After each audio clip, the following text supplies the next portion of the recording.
The ships came on a Tuesday morning. Nobody saw them coming. One moment the sky was blue and peaceful, and the next moment it was filled with darkness. Thousands of alien vessels blocked out the sun over every major city on Earth. Seoul, Tokyo, New York, London, Mumbai, Cairo. Everywhere at once the Vec had arrived. Park Dawn was eating breakfast with his wife when the first reports came through his phone. He was a general in the Korean military, a man who had spent 30 years preparing for war. But nothing in his training had prepared him for this. By the time he reached the command center, half of Seoul was already burning. The aliens did not speak. They did not make demands. They did not ask for surrender. They simply began killing. Their weapons were beyond anything humans had ever seen. Beams of light that melted steel. Bombs that turned entire neighborhoods into glass. Soldiers that could not be stopped by bullets or fire or anything else. Humanity threw at them. The Vec themselves were terrible to look at. They stood on 8 legs like giant insects. Their bodies were covered in black armor that grew from their skin like shells. They had no eyes that humans could see, but they could sense movement from hundreds of meters away. When they killed, they did it without emotion, without hesitation, like machines designed for one purpose only. The first week was the worst. 20 million dead in 7 days. The world's armies fought back with everything they had. Tanks, jets, missiles, bombs. Nothing worked. The Vec ships simply absorbed the attacks and kept coming. In the second month, the nuclear weapons were launched. Dohan watched from the bunker as 12 warheads struck the alien fleet over the Pacific Ocean. The explosions were bright enough to blind satellites. When the light faded, the ships were still there. A little damaged, a little slower, but still there. By the 6th month, 1 billion humans were dead. Dohan stopped going home. There was no home to go to anymore. His wife had died in the 3rd month when the Vec bombed a refugee camp she was hiding in.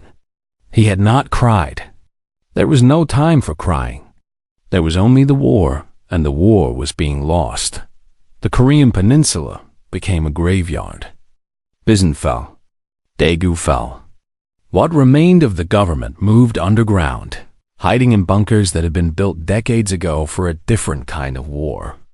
Dohan commanded what was left of the military from a concrete room buried beneath a mountain. His army was now made of teenagers and old men. Everyone in between was dead. Captain Yoon-jia was one of the few experienced soldiers left. She was 31 years old, small and quiet, with a scar across her left cheek from a Vec blade. She had survived 12 major battles. Most soldiers did not survive one. She brought Dohan coffee every morning, even though there was almost no coffee left. It was a small kindness in a world that had forgotten what kindness meant. 1 year into the war, the Global Defense Council sent a message. The council was made up of the surviving leaders of every nation, meeting through encrypted signals from bunkers spread across the world. The message was short. We estimate 18 months until total extinction. All options are now authorized. All options. Dohan knew what that meant. He had known about the Omega program for 15 years. He had been one of the officers who voted to shut it down, to bury it so deep that no one would ever find it again. The things they had created there were too dangerous, too terrible, too wrong to ever be used. But that was before 3 billion people died. He sat alone in his room for a long time after reading the message. On his desk was a photograph of his wife, smiling in the sunlight on their wedding day. She had been a kind woman, a gentle woman. She had believed that humans were good at heart. The Vec had proven her wrong. Dohan picked up the secure phone and dialed a number that officially did not exist. It rang 3 times before someone answered. "Facility 7, said a voice. It was Dr. Kim Subin, the head of the project. She sounded tired, like someone who had not slept in months. "This is General Park. Authorization code Omega 77 Blue. There was silence on the other end. When Subin spoke again, her voice was shaking. General, are you sure? You know what they are. You know what they can do. I know. If we release them, we can never put them back. They're not soldiers. They're not even human anymore. Not really. They're weapons that think, weapons that plan, weapons that enjoy what they do. Doan closed his eyes. How many dead, Doctor? What? How many dead? Today. Right now. How many humans have the vet killed while we've been talking? Subin was quiet for a moment. I don't know. Thousands, probably. Maybe tens of thousands. Then, we don't have time to be afraid of our own monsters. Dohan opened his eyes and stared at the photograph of his wife. Wake them up. All of them. Tell them they have a war to win. He hung up the phone. Gia was standing in the doorway. She had heard everything. Her face was pale, and her hands were trembling slightly. She knew about the Omega program too. Everyone at High Command knew, even if they never spoke about it. Sir, she said quietly, the Omega candidates, they're not like us. They don't feel fear, but they don't feel anything else either. No love, no guilt, no mercy. How do we control something like that? Doan stood up slowly. He felt old, older than his 56 years. The war had taken everything from him. His wife, his country, his hope.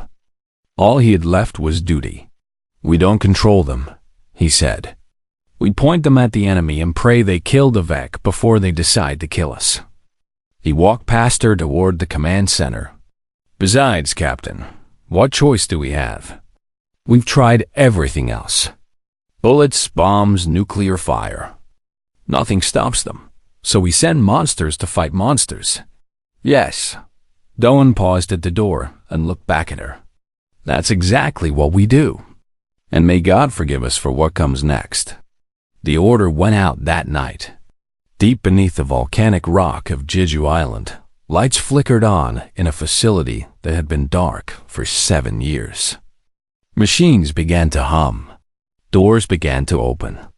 And in 47 cells, 47 pairs of eyes opened for the first time in almost a decade.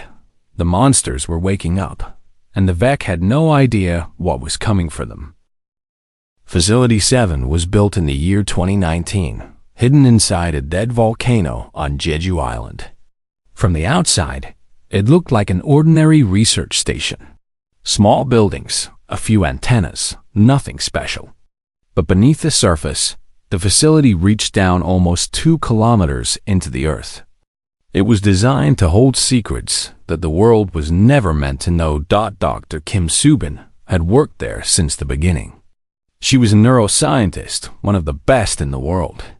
When the government first approached her, they told her she would be helping soldiers, making them stronger, faster, better able to protect their country. She believed them. She wanted to believe them. The truth was much darker. Every year, about 1 in 10,000 babies was born different. Their brains were wired wrong, missing the parts that created empathy and fear. Most of these children grew up to live normal lives. With therapy and medication, they learned to act like everyone else, even if they could never truly feel like everyone else. But Facility 7 did not want normal. They wanted weapons. The program started with volunteers, adults who had been diagnosed with the condition and wanted to serve their country.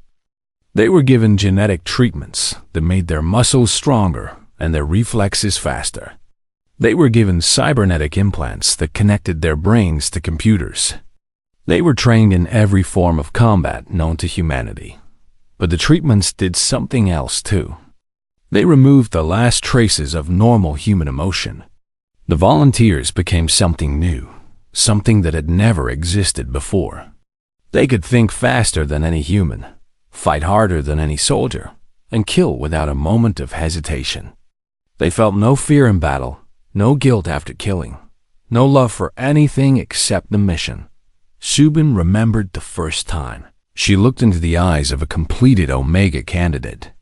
It was like looking into the eyes of a shark. There was intelligence there, yes. Great intelligence. But there was no warmth, no connection, nothing that she could recognize as human. The program created 47 successful candidates before it was shut down. The government decided they were too dangerous, too unpredictable.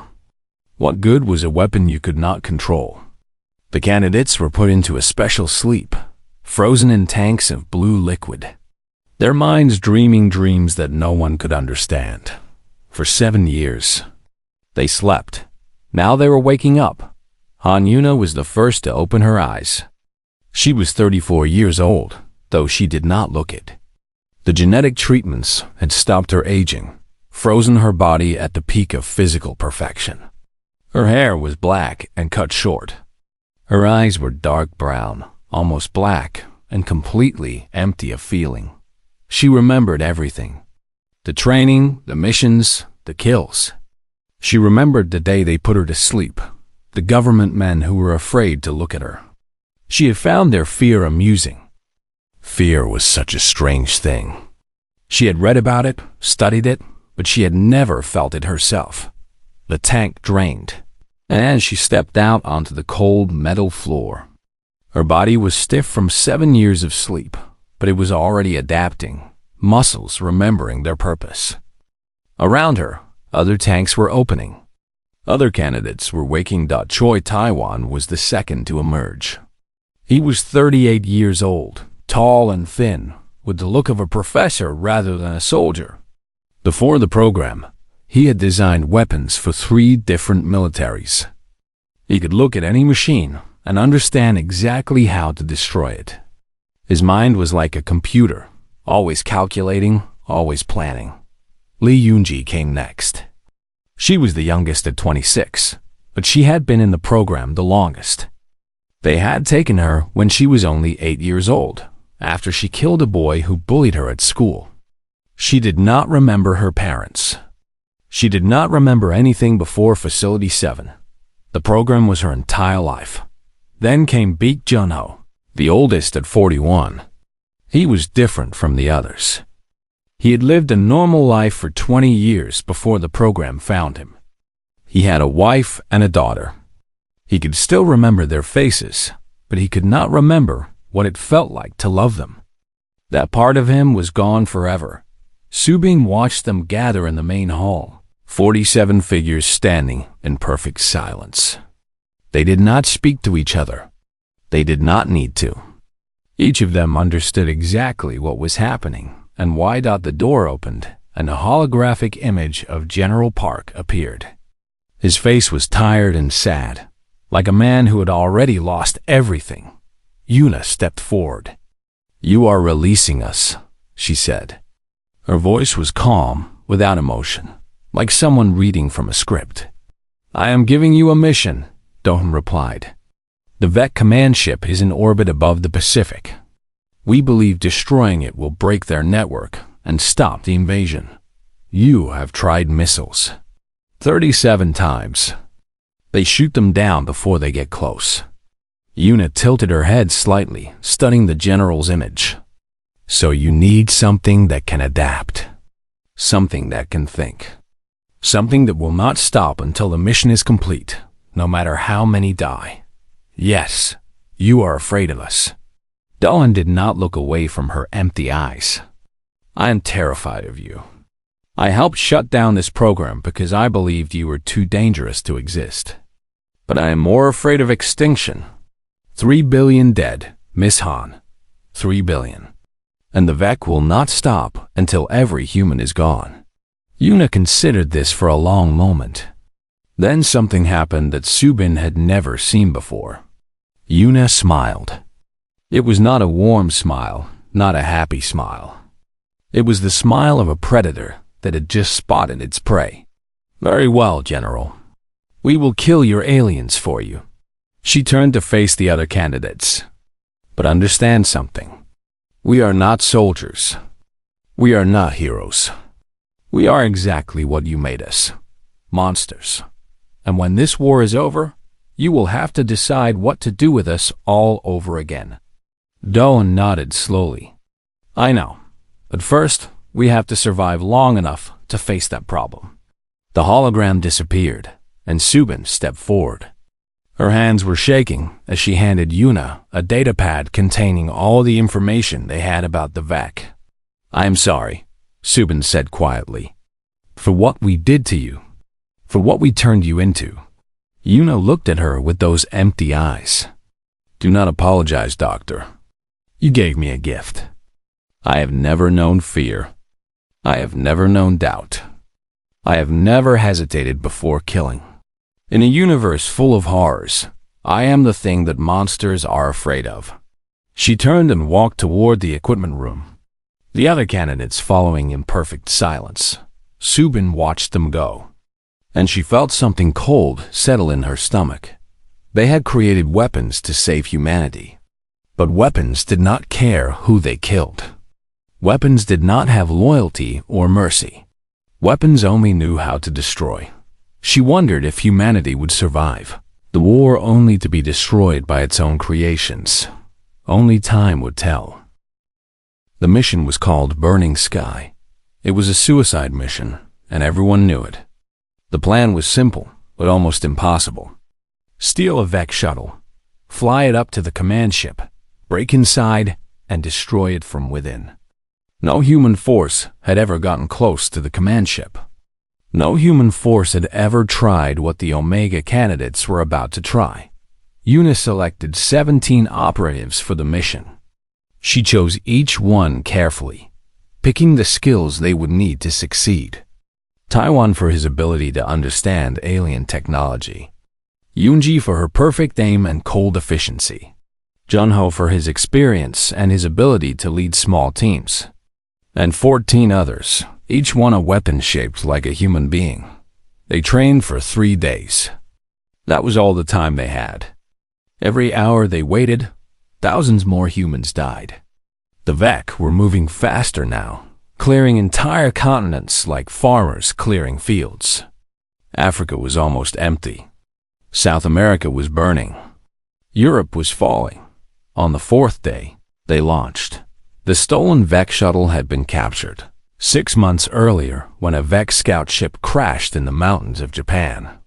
Human engineers had spent months trying to understand it. They never fully succeeded, but they learned enough to make it fly.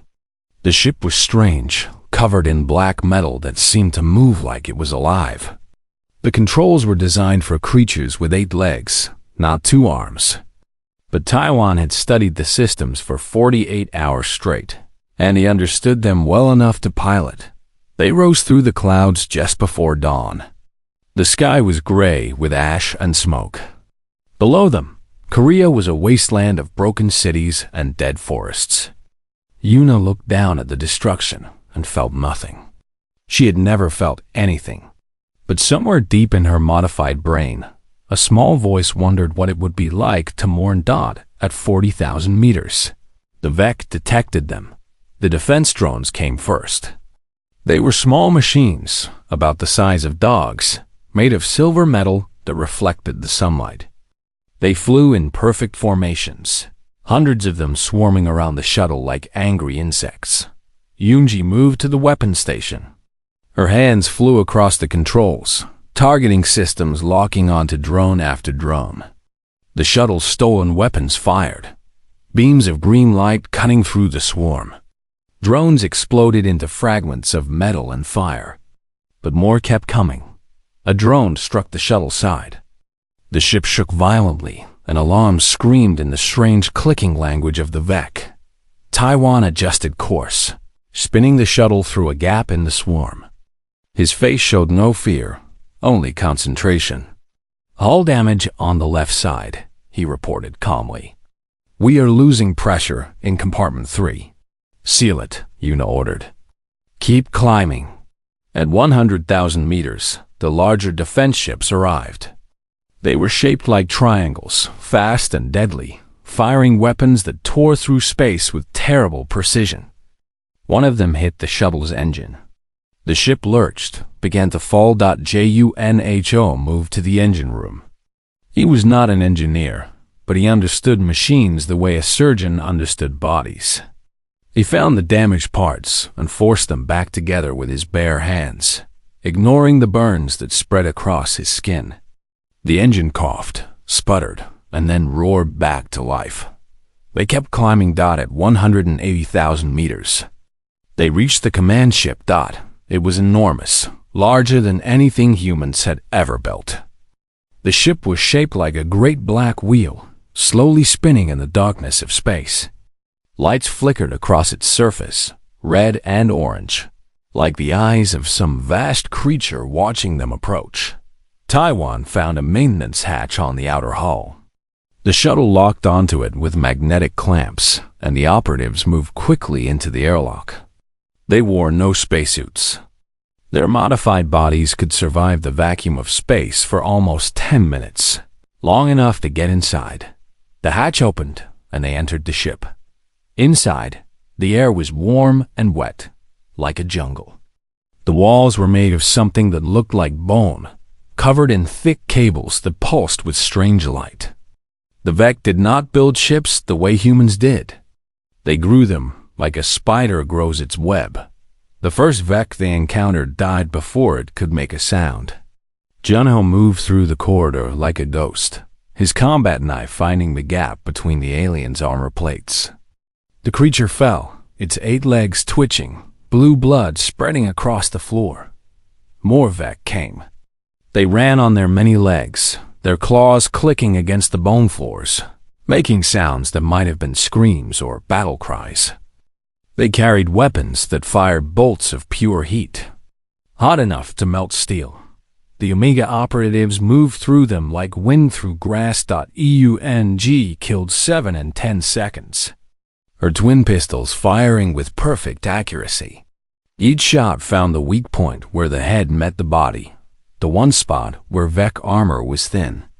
Taiwan used an alien weapon he had picked up from a fallen enemy, figuring out its controls in seconds and turning it against its makers. But the Vec were not helpless. They had conquered 11 species across the galaxy. They knew how to fight. An operative named Shin Minjin went down first, a Vec blade through his chest. He did not scream. He simply fell, his empty eyes staring at nothing. Another operative followed, then another. The Vec were learning, adapting, finding ways to hit the humans before they could react. Yuna pushed forward. The command center was close now. She could feel it somehow, like a pressure in her skull. Behind her, her team was shrinking. 17 had become 14. 14 became 11. 11 became 8. She did not slow down.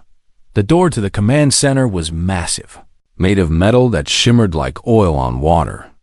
Taiwan studied it for 3 seconds, then placed a device against its surface. The door dissolved, melting away like ice in summer. Inside, the Vec commander was waiting. It was huge, almost 3 meters tall, its black armor scarred from dozens of battles.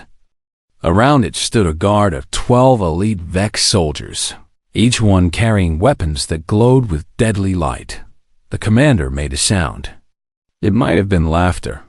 Yuna walked forward, alone.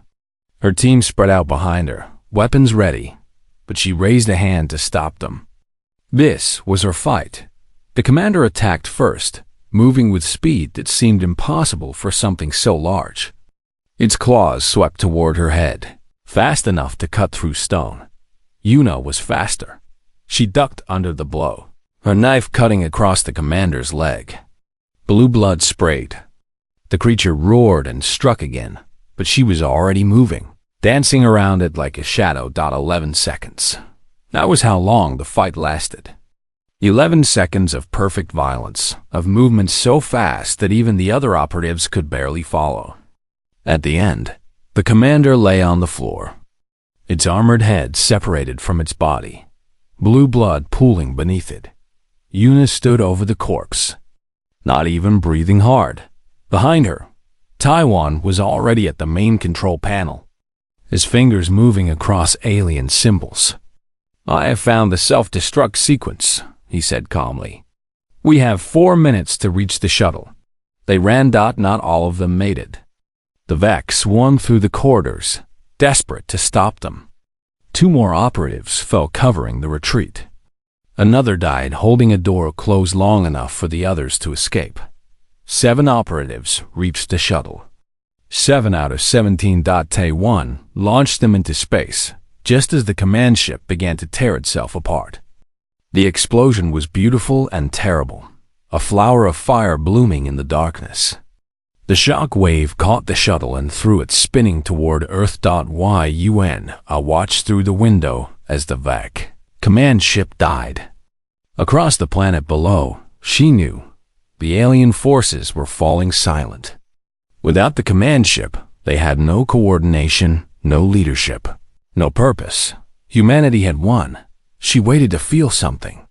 Triumph, maybe. Satisfaction. Relief. She felt nothing at all. But somewhere deep in her empty heart, she understood that the war was over. And a new problem was about to begin. The shuttle crashed in the Pacific Ocean, 300 kilometers from the coast of Japan. The 7 surviving operatives floated in the wreckage for 6 hours before rescue ships found them. They did not speak to each other during those hours. They simply waited, their modified bodies keeping them alive in the cold water, their minds processing what they had done. Across the world, the Vec invasion was collapsing. Without the command ship, the alien forces lost their coordination.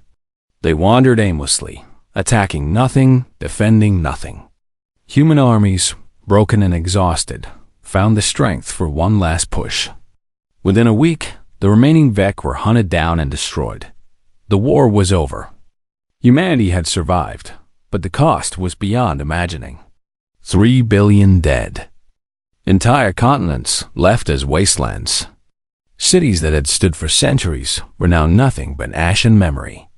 The survivors crawled out of their bunkers and hiding, places to find a world that barely resembled the one they had known. General Park. Dohan met the Omega operatives at a military base in Japan. He looked older than he had before, aged by grief and exhaustion. But there was something else in his eyes now. Something that looked almost like hope. "You did it," he said. "You saved us." Yuna stood before him in her torn combat suit, still stained with blue Vec blood. Her face showed nothing. "We completed the mission. 10 of our people died. They will be remembered as heroes. They will be remembered as whatever you choose to call them." Yuna tilted her head, studying the general with those empty eyes. "What happens to us now?" Dahan was silent for a long moment. Behind him, soldiers stood with weapons ready. They were not pointing their guns at the operatives, not yet. But Yuna could see the fear in their eyes, the tension in their bodies. They knew what she was. They knew what all of them were. "The council has decided," Dohon said finally. "You will receive full pardons for everything done during the program. You will be given medals for your service. You will be called heroes. And then you will be placed in a secure facility. Comfortable, humane, but secure. For your own protection and for the protection of others." Taiwan laughed. It was a strange sound, empty of humor. "So we saved the world, and our reward is a prettier cage." "It is not a cage," Dohun insisted, but his voice lacked conviction. "It is a place where you can live in peace, where you will not have to worry about missions or fighting or killing anymore." "We do not worry about those things," Yunji said quietly. "We do not worry about anything. That is what you made us to be." Dr. Kim Subin stepped forward. She had been standing in the shadows, watching, her face pale and haunted. "There are rehabilitation protocols," she said. "New treatments we have developed. We might be able to restore some of what was taken from you. The ability to feel, to connect with others. It would take years, but it might be possible." Junho spoke for the first time. His voice was rough, like a machine that had not been used in too long. "I had a wife. A daughter. I remember their faces. I remember holding my daughter on the day she was born, but I cannot remember what it felt like to love them." He looked at Subin with eyes that held no anger, no sadness, nothing at all. "Can your treatments give me that back?" Subin could not meet his gaze. "I do not know. Honestly, I do not know." The room fell silent. Outside, the sun was setting over the ocean, painting the sky in shades of orange and red. It was beautiful. Yuna knew it was beautiful because she understood the concept of beauty. But she could not feel it. "We could leave," she said finally. "Right now. There are 7 of us and 30 of you. We could kill everyone in this room and walk away. You know this. You have always known this." The soldiers raised their weapons. Dohan held up a hand to stop them, but his face had gone pale. "You could," he admitted. "I cannot stop you." "No one can stop you. Then why do you think we will stay?" Dohan was quiet for a long moment. When he spoke, his voice was soft, almost pleading. "Because I believe, somewhere inside you, there is still something human. Something that understands why we fight. Not just because we are told to, but because there are things worth protecting. People worth saving." Yuna considered this. She thought about the mission, about the Vec commander's head separated from its body, about the explosion that had lit up the darkness of space. She thought about the 10 operatives who had died, their empty eyes staring at nothing as their bodies fell. She thought about what it meant to be human. "We are not human," she said. "Not anymore. You made sure of that. We are weapons, tools, monsters." She paused, and something flickered across her face. It might have been sadness if she had been capable of sadness. "But we are your monsters. And weapons do not decide who to kill. Weapons serve the hand that wields them." She extended her wrists, offering them for restraints. "We will go to your facility. We will try your treatments. But understand this, General. We did not fight for humanity because we loved you. We fought because that was our purpose. And if the day comes when you need us again, we will answer. Because that is what we are." One by one, the other operatives stepped forward. Taiwan, Yoonji, Junho, and the 3 others whose names would never be remembered by history. They offered themselves for capture, for containment, for whatever future the humans decided to give them. Subin watched with tears in her eyes. She had created these beings. She had taken normal humans and turned them into something else, something that could never be undone. The guilt would stay with her forever. "Thank you," she whispered. "For everything." Yuna looked at her with those empty eyes. "Do not thank us, Doctor. Thank yourself. You made us strong enough to win, and you made us just human enough to know when the fighting should stop." The soldiers moved forward with restraints. The operatives did not resist. Outside, the sun finished setting, and the world settled into darkness. But for the first time in almost 2 years, it was a peaceful darkness. A quiet darkness. A darkness without alien ships and burning cities and the screams of the dying. Humanity had survived the Vec invasion.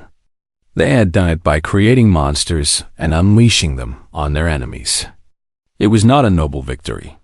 It was not a clean victory, but it was a victory. And in a universe full of horrors, sometimes that was enough. The operatives were loaded onto transport vehicles and driven away into the night. Dawn watched them go, his heart heavy with emotions he could not name. He had saved his species by using weapons that frightened him more than any alien ever could. Now he had to live with that choice for the rest of his life. He hoped it would be worth it. He hoped they all would be worth it. 10 years passed. The world's slowly healed cities were rebuilt, though they looked different now. The new buildings were stronger, designed to survive attacks from above. The new governments were unified, working together in ways they never had before. The war had taught humanity a terrible lesson, but they had learned it well. They were no longer a scattered species fighting among themselves. They were survivors, bound together by shared trauma and shared hope. Monuments rose in every nation. The names of 3 billion dead were carved into walls of black stone. Memorial days were observed with silence and tears. Children grew up hearing stories about the invasion, about the darkness that had almost swallowed the world. But no one talked about the Omega operatives. Their existence remained classified, buried in files that would not be opened for another 100 years. The official story said that brave soldiers had destroyed the command ship in a daring mission. The official story did not mention genetic modification, cybernetic enhancement, or humans who had been turned into weapons. Some secrets were too dangerous to share. The facility in the Swiss Alps was beautiful. It sat on a mountainside overlooking a valley of green grass and clear water. The buildings were comfortable, filled with soft furniture and warm light. The operatives had private rooms, access to books and music and art supplies. They could walk in the gardens, swim in the pool, eat whatever food they wanted. It was a cage, but it was a gentle cage. Una spent her days painting. She had discovered the hobby in her 3rd year at the facility, when a therapist suggested she try expressing herself through art. She had thought it was foolish at first. She had nothing to express. But she picked up a brush anyway, and something strange happened. Her paintings were violent. Swirls of red and black, shapes that might have been explosions or wounds or screaming faces. The therapist studied them carefully, looking for signs of hidden emotion. Una did not tell them that she painted what she painted because it was interesting. Not because it meant anything, but sometimes, late at night, she wondered if that was true. Taiwan had become obsessed with mathematics. He spent his days solving equations that no one else could understand, filling notebooks with numbers and symbols. He said it relaxed him. The other operatives thought he was simply keeping his mind busy, preventing it from turning on itself. Unji practiced combat techniques alone in the gymnasium. Her body still remembered the movements, the perfect efficiency of killing. She did not need the practice. She did it because it was the only thing that made her feel like herself. Junho sat in the garden every afternoon, holding a photograph. It showed a woman and a young girl, smiling in summer sunlight. His wife had remarried 3 years after the war. His daughter was 16 now, almost an adult. He had never tried to contact them. What would he say? How could he explain what he'd become? He stared at the photograph and tried to remember what love felt like. On the 10th anniversary of the war's end, Dr. Kim Subin came to visit. She was older now, her hair completely gray, her face lined with years of regret. She had spent a decade trying to develop treatments that could restore what the program had taken. She had failed more often than she had succeeded. She found Una in the art room, working on a new painting.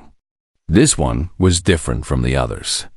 It showed a field of flowers under a blue sky, bright colors instead of dark ones. "That is beautiful," Subin said. Una did not look up from her work. "I dreamed about it last night. A field of flowers, sunlight on my face.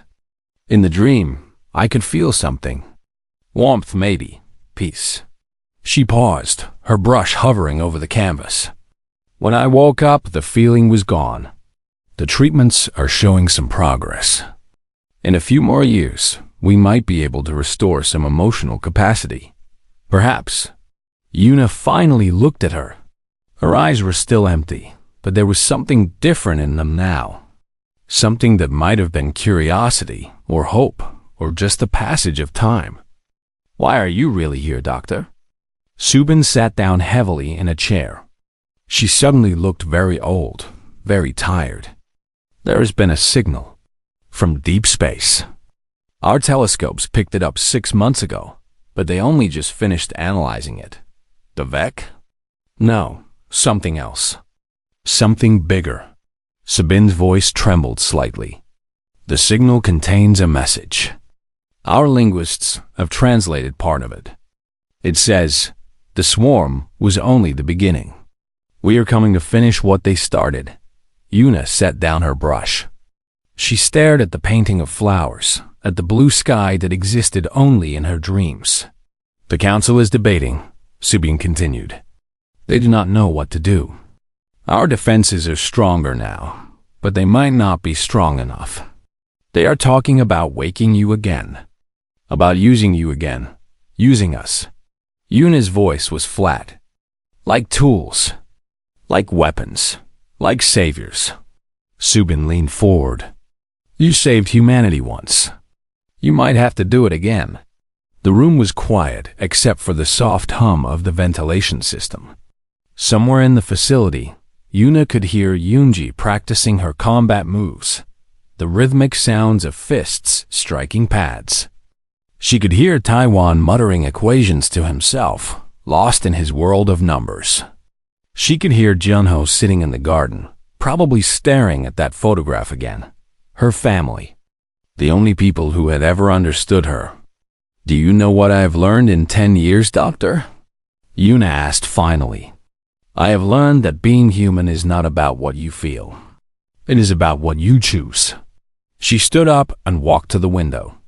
Outside, the Swiss mountains were covered in snow, beautiful and cold. "We chose to fight for you. We chose to let you lock us away. We chose to try your treatments, even though we knew they might never work. And if we ask you to fight again?" Una turned to face her. For a moment, just a moment, something flickered in her empty eyes. It might have been determination, or acceptance, or something else entirely. "Then we will choose to answer, because that is who we are." She picked up her brush and returned to her painting. "We are humanity's monsters, Doctor. Your sins made flesh. You created us to fight the things that frighten you. And we do it not because we love you, not because we hate your enemies, but because in all the universe, there is nothing more dangerous than a human being who has nothing left to fear." She added a stroke of gold to the sky, watching the paint catch the light. "Go back to your council. Tell them what I have said. Tell them that when the new enemy arrives, we will be ready. We will always be ready." Subin stood up slowly. She wanted to say something more, but there were no words left. She had created these beings, these weapons, these monsters. And now she had to live with the knowledge that humanity's survival might depend on them again and again. Forever at the door, she paused and looked back. "For what it is worth," she said quietly, "I'm sorry. For everything." Una did not turn around. She kept painting, adding more flowers to the field, more blue to the sky. "Do not be sorry, Doctor. You gave us purpose. And in a universe that wants us dead, purpose is the only thing that matters." The door closed. Una was alone again with her paintings and her empty heart. But somewhere deep inside her, in a place that science could not explain, she felt something stir. It was small and quiet, barely there at all. It might have been hope, or it might have been nothing. She did not know. She might never know. She kept painting anyway, because the flowers were beautiful, and somewhere in her dreams, she could almost remember what beauty felt like. And in the darkness between the stars, something ancient and terrible was moving toward Earth, unaware that humanity had already created the one thing in the universe that could stop it. Its own monsters, waiting, ready, unafraid.